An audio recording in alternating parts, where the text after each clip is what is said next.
El ser humano es capaz de crear cosas maravillosas. A lo largo de los siglos ha sido capaz de crear poesía, arte, edificios que se han mantenido inquebrantables al paso del tiempo. También ha realizado avances sociales, culturales, políticos, innovaciones científicas que le han permitido desarrollar la carrera espacial, las comunicaciones, la globalización. Sin embargo, dentro de esa gran mayoría de seres humanos que han participado en el desarrollo de la civilización, existen excepciones. También ha podido mostrar su cara más cruel, depravada y agresiva. Ha cometido crímenes de una índole tan macabra que buscamos incansablemente dar una razón, un sentido a por qué existen humanos capaces de tales actos. ¿Qué les impulsa a comportarse de esa manera? ¿Por qué buscan la satisfacción en el dolor y en el sufrimiento de los demás? En este podcast hablaremos de los crímenes más insólitos, el desarrollo de la psicología criminal y de los avances que han permitido desencriptar la mente humana y poder entrar en la mente de los asesinos, pudiendo perfilar de esa forma la mente criminal, así como tratar de comprender de dónde proviene tal maldad humana y si es cierto que existe la misma, o todo ser humano convive con dicha maldad y en algunos casos son capaces de saciarla. Recorramos juntos el camino hacia el asesino.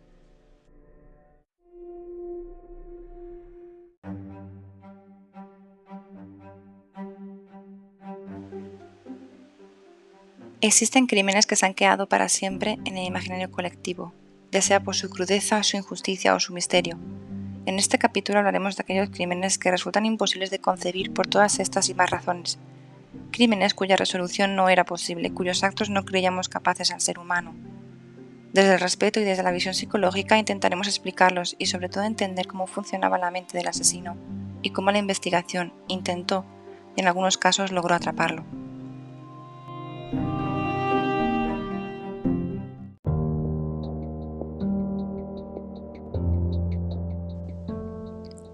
El caso Alcácer. Si ha existido un crimen que marcó la sociedad española y una generación, es sin duda el crimen de las niñas de Alcácer. La crudeza del crimen, el morbo suscitado por los medios de comunicación, la retransmisión del dolor de unas familias y un pueblo destruido propició que aquel fatídico mes de noviembre de 1992, junto con aquellas tres menores Miriam, Toñi y Desiré, muriera la inocencia de los españoles.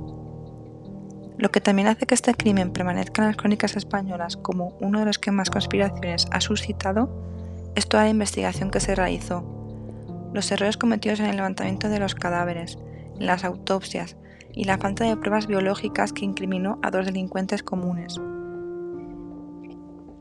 Miriam, de 14 años, Desiré, de la misma edad, y Toñi, de 15, eran tres amigas del municipio valenciano de Alcácer.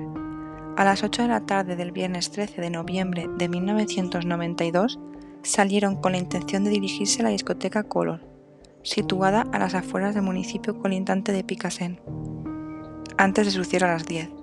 Para llegar hasta la discoteca de Alcácer había que recorrer una carretera que enlazaba los dos municipios, los cuales se encuentran separados de entre sí unos 2 kilómetros. Aparentemente aquella noche, las tres adolescentes decidieron desplazarse haciendo autostop, pero desaparecieron antes de llegar a su destino. Se encontraron sus cuerpos meses después, exactamente el 27 de enero de 1993, en un lugar conocido como el Barranco de la Romana, situado a unos 50 kilómetros de la ciudad de Valencia. Más allá de la desastrosa investigación que se llevó a cabo, las pruebas dudosas y la falta de humanidad por parte de los medios de comunicación, si nos centramos en la psicología criminal, podemos detectar diferentes comportamientos que perfilan una personalidad sádica y psicopática en los asesinos.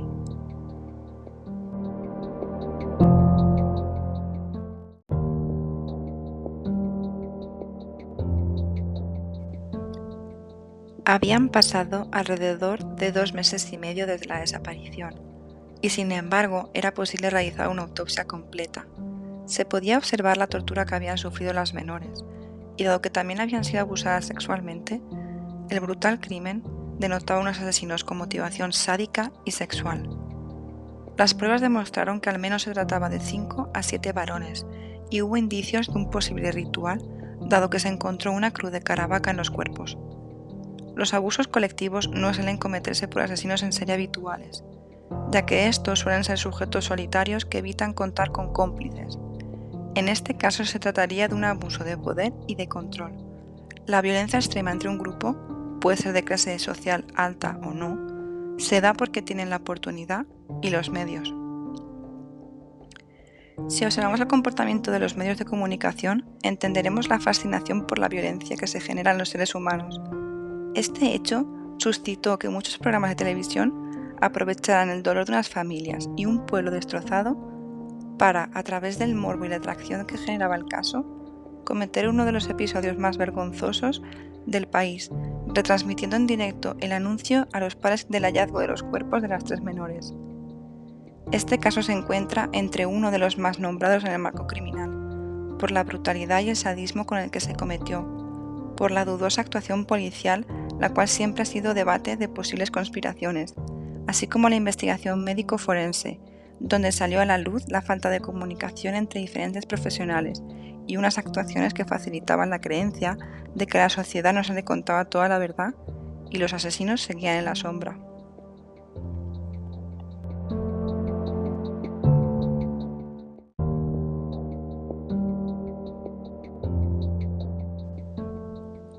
Luka Magnotta, el descuartizador de Canadá. Las redes sociales engloban un nuevo paradigma, donde se facilita el anonimato, la suplantación de identidad con el propósito de engañar a las víctimas, vender una fantasía o una imagen idealizada, y también es un medio donde exponer los crímenes y la perversión de ciertos individuos. Eric Clinton Kirk Newman, también conocido como Luka Magnotta, fue un joven en busca de fama que jamás llegó a tener notoriedad. Vendía una vida de fama y reconocimiento que jamás logró. Su sueño era convertirse en modelo. Para lograrlo se involucró en el mundo de la pornografía y la prostitución. Debido a su fracaso y a la frustración que sentía por no haber cumplido su objetivo, saciaba su sadismo y mediocridad maltratando y mutilando animales. En un primer momento enviaba a sus familiares y conocidos los horribles regalos, buscando de esta forma atención.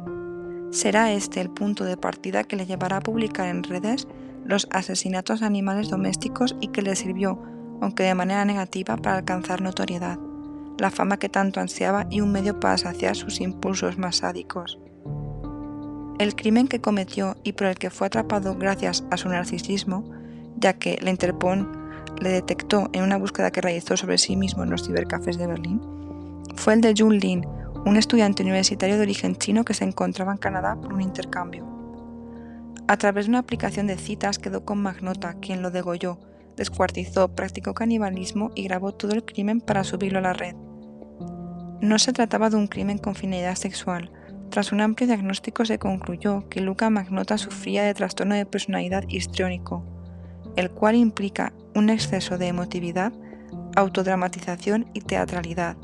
Esta inestabilidad emocional conlleva cambios del estado de ánimo, así como signos de borderline, narcisismo y trastorno antisocial de la personalidad, que se manifestaban en un comportamiento inestable e impulsivo, con falta de empatía y egocentrismo.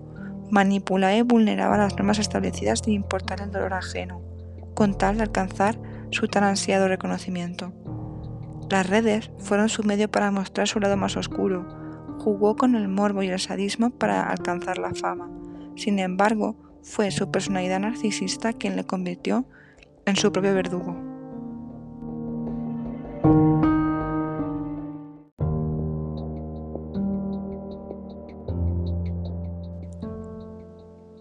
Dahmer, el carnicero de Milwaukee. Existen asesinos en serie que despiertan un especial interés en el público. En ocasiones es debido a los crímenes tan atroces que cometen, en otras por la perplejidad que sentimos al no creer posible de tales actos a una persona que no identificamos con la idea de un psicópata. Jeffrey Dahmer, también conocido como el carnicero de Milwaukee, se encontraba en los dos supuestos. Asesinó a un total de 17 hombres y jóvenes entre 1978 y 1991, siendo uno de los perfiles psicológicos más macabros y perturbadores de los últimos años. Tuvo una infancia marcada por una familia disfuncional, ya que sus padres solían discutir a menudo y en ocasiones de manera violenta. La madre sufría de depresión y se medicaba incluso estando embarazada. Tenía tendencias suicidas por las que fue ingresada en un hospital psiquiátrico. Siendo niño desarrolló una perturbadora fascinación por las vísceras, llegando a provocarle la manipulación de las mismas placer sexual.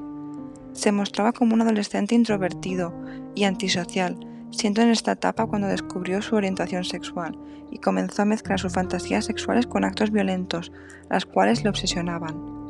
Las víctimas de Dahmer eran seleccionadas, según sus propias palabras, por su atractivo físico. El modus operandi que utilizaba era seducirlas sexualmente y llevarlas a su casa para tener actos sexuales. En ocasiones también les ofrecía dinero para realizarles fotos eróticas. Como un depredador que caza a su presa, procuraba que se encontraran distraídas y las sedaba. En ocasiones golpeaba o asfixiaba para dejarlas inconscientes, comenzando en ese momento una tortura inimaginable. Su último fin era crear un esclavo, una persona que se encontrara a su merced, bien para no abandonarle, bien para que realizara todos los actos que deseara con ellos.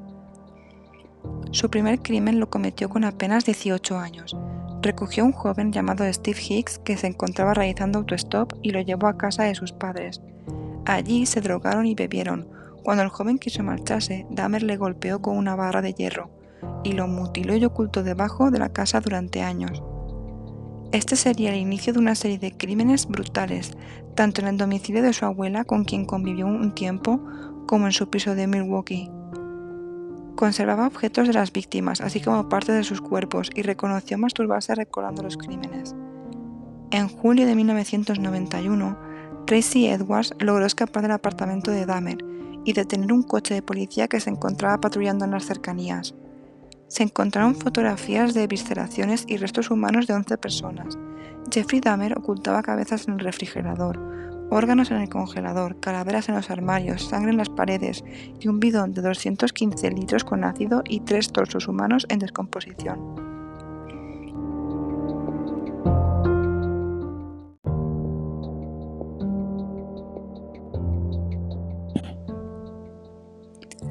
Este caso traumatizó a la sociedad de la época e hizo replantearse la seguridad con la que contaban, ya que Dahmer había sido denunciado por abuso a un menor con anterioridad y había cumplido condena, saliendo de la misma por buen comportamiento, así como inició nuevamente el debate del racismo en una sociedad estadounidense que consideraba a sus ciudadanos afroamericanos de tercera y que permitió a un asesino de tal magnitud cometer actos tan atroces con un colectivo racializado y pobre. Jeffrey Dahmer fue condenado a 16 cadenas perpetuas y en noviembre de 1994 encontró su final de forma violenta, cuando otro preso que también cumplía condena por asesinato lo atacó con una barra de pesas hasta matarlo. Jeffrey Dahmer sentía total falta de empatía y compasión hacia sus víctimas. Decía reconocer que hacía cosas horribles, pero no le importaba. Elegía víctimas vulnerables para ejercer su control sobre ellas y era manipulador y seductor utilizando su apariencia para conseguir su objetivo. El abandono que había sufrido siendo niño marcó su necesidad de dependencia emocional y fue un refuerzo para que su mente enferma y obsesiva saciara su placer sexual y su depravación, siendo una de sus parafilias la vorarefilia, práctica sexual que consiste en comer carne de otras personas. El cerebro de Jeffrey Dahmer siempre ha sido una incógnita para la psicología forense. Su forma de funcionar y de relacionarse, los actos tan macabros e inhumanos que cometió y el deseo de morir que sentía por haberlos cometido replanteó el estudio de los perfiles criminales y la investigación criminal.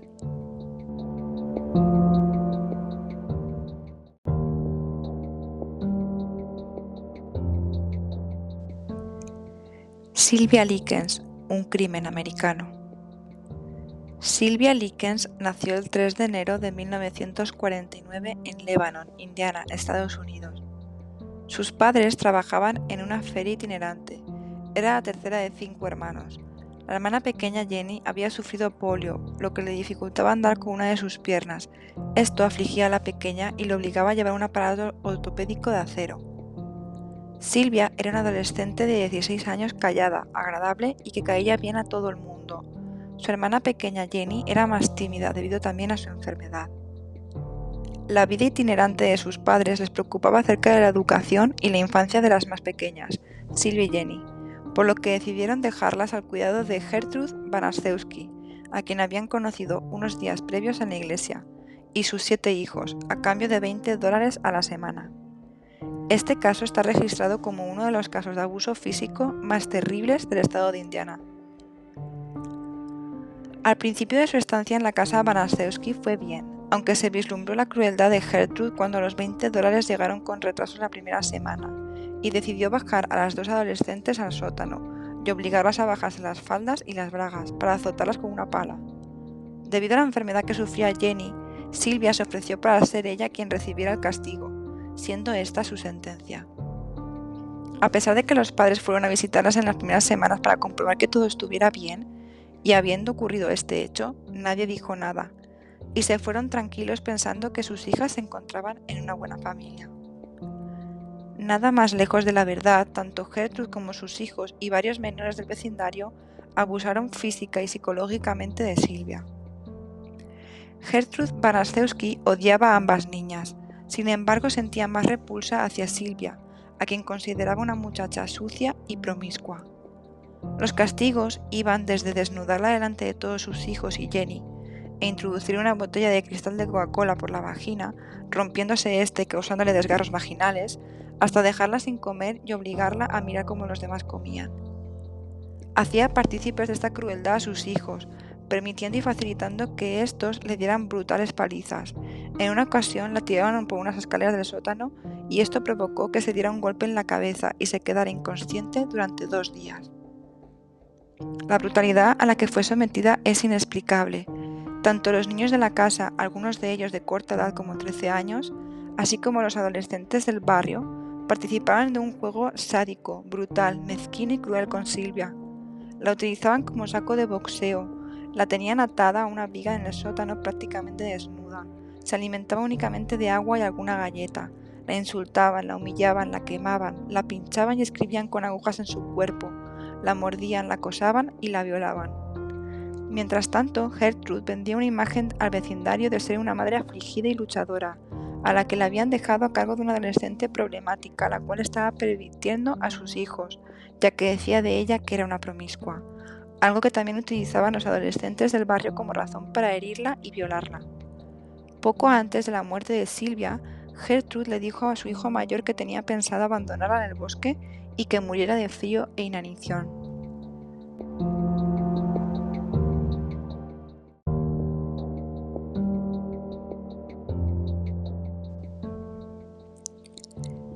Tenía moretones, cortes y heridas de todo tipo en todo el cuerpo. Hedía a causa de la falta de aseo. Las cicatrices de quemaduras resaltaban por todas partes de su piel y hablaba sobre irse con sus padres y alcanzarlos en la feria donde se encontraban. Gertrude decidió que debía mojarla con la manguera.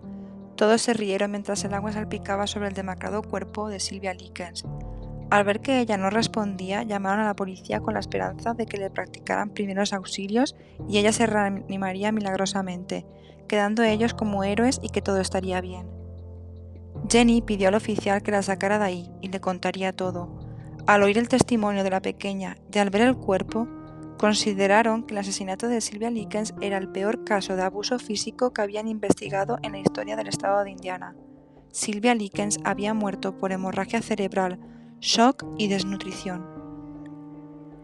Más allá de las condenas a las que fueron sentenciados la familia Banaszewski, así como varios adolescentes del vecindario, cabe destacar el perfil psicológico de la instigadora de la violencia y la crueldad que se generó. Gertrude no asumió su culpa hasta poco antes de su muerte en 1990, habiendo cumplido solo 20 años de la cadena perpetua a la que había sido sentenciada. Culpó de su forma de actuar a sus experiencias previas, habiendo sufrido relaciones de maltrato desde muy joven y siendo madre de varios menores a los cuales desatendía y vivían en un hogar inestable donde se producían escenas de violencia. Nos encontraríamos ante un perfil sádico, manipulador, ya que mentía al resto de menores, tanto a sus hijos como a los adolescentes del vecindario, para que creyeran que Sylvia Likens hablaba de ellos a sus espaldas, y cruel. Esta vez ella dirigía el maltrato en lugar de sufrirlo. Veía en Sylvia todo aquello que ella no tuvo, una adolescente feliz a la que todos querían. Posiblemente esto despertara en Gertrude un odio que acabó con un asesinato en masa. El odio hacia el diferente. Sylvia era todo lo opuesto a lo que era Gertrude. Nunca explicó por qué permitió y asesinó de esa forma a Sylvia. así como todos aquellos que fueron cómplices de la brutalidad del crimen y el asesinato cometido en masa nunca supieron responder, porque sabiendo lo que le hacían a Silvia, sabiendo que se estaba muriendo, nunca pararon.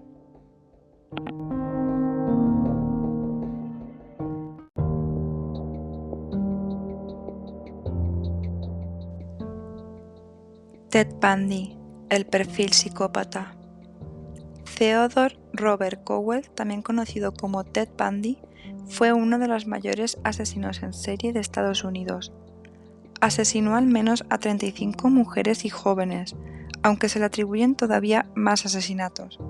Fue uno de los asesinos que contribuyó a la creación de perfiles criminales por parte del FBI, y claro ejemplo de la personalidad psicopática. Se mostraba como un hombre agradable, amable y simpático, tenía una imagen limpia y era considerado atractivo por muchas mujeres. Esto le permitía ejercer su modus operandi, atrayendo a mujeres confiadas y amables a las que pedía ayuda y eran secuestradas para aparecer más tarde asesinadas. Nació en 1946. Su madre era adolescente cuando nació y su padre le abandonó. Por esta razón fue criado por sus abuelos maternos, quienes le hicieron creer que su madre era en realidad su hermana mayor, algo que le marcó en el momento de conocer la verdad. Su abuelo era violento con su abuela y con él, tuvo una infancia carente de afecto y de relaciones sólidas, y nunca llegó a congeniar con su padrastro. Además de una familia desestructurada, marcada por un ambiente violento e inestable, Ted se mostraba como un niño introvertido y poco sociable. Cuando alcanzó la adolescencia se mostró como un joven violento y agresivo, cuyos actos no eran propios de una conducta desafiante adolescente, sino mucho más. Por ejemplo, solía atacar de manera sorpresiva a compañeros con los que tenía alguna disputa, ponía trampas, intimidaba y lesionaba a otros jóvenes, comenzó a maltratar, torturar y asesinar a pequeños animales, y comenzó a mostrar interés por las escenas violentas y brutales que se mostraban en las películas, de una manera obsesiva. En la universidad se interesó por estudiar psicología, cuyos estudios abandonó tiempo después. En esta época tuvo su primera relación, la cual duró 2 años, y finalmente terminó debido a la falta de madurez y de objetivos sobre su parte. En 1969 retomó sus estudios y finalmente se graduó. Durante estos años mantuvo una relación de 5 años. Decidió estudiar Derecho. Debido a lo brillante que era como estudiante, comenzó a interesarse por la política. Incluso fue voluntario de una línea telefónica que atendía y ayudaba a mujeres que habían sido agredidas sexualmente.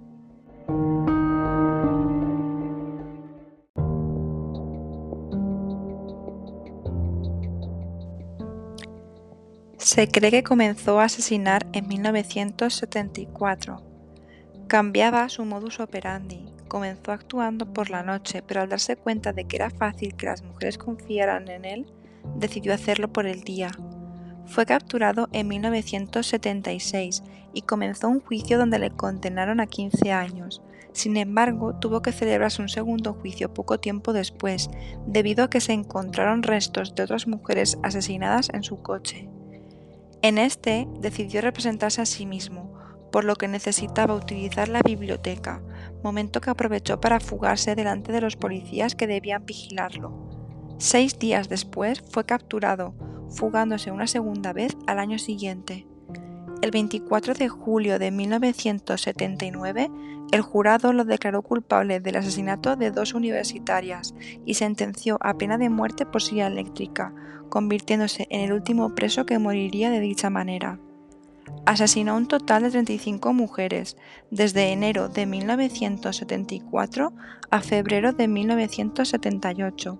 Intentó retrasar su sentencia todo lo posible, declarando su culpabilidad y dando pistas de dónde se encontraban los cuerpos de todas las jóvenes que había asesinado. Cooperó con el FBI para lograr perfilar la forma de pensar y actuar de los psicópatas, detectando patrones en la conducta. Uno de los mayores perfiladores que entrevistó a Ted Bundy, entre otros, fue John Douglas. Ted Bundy fue diagnosticado con trastorno antisocial de la personalidad, el cual muestra un generalizado desprecio por los derechos de los demás, impulsividad y falta de remordimiento o culpa. Se mostraba arrogante y manipulador, tenía carisma y una personalidad atractiva, era coherente e inteligente y arriesgado al extremo, características propias de personas con un trastorno psicopático. Ted Bundy fue un monstruo, torturó, violó y asesinó a mujeres de una forma sádica y cobarde. Su captura contribuyó a la investigación criminal y a la formación de la Unidad de Análisis de la Conducta, la cual investiga el comportamiento de asesinos seriales y se adelanta en sus acciones para lograr identificarlos y atraparlos.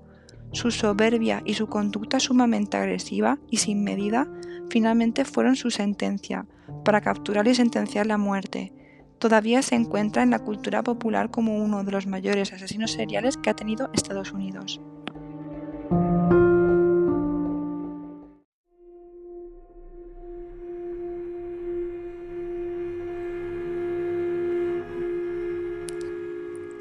Hemos podido conocer algunos casos que realizaron asesinos seriales, crueles, despiadados, sádicos, manipuladores. Asesinatos que se quedaron en generaciones y en la cultura, que creíamos que solo podían ocurrir en las novelas o en las películas y que nos demuestran que la realidad supera a la ficción. Ahora descubriremos cómo una serie de investigadores, psicólogos criminales, decidieron pensar como los asesinos, para salvar a las posibles víctimas. En el próximo capítulo descubriremos el origen de los psicólogos criminales, de los perfiladores y de cómo la psicología criminal puede ayudarnos a entrar en la mente del asesino para, de esa manera, andar una vez más el camino hacia el asesino.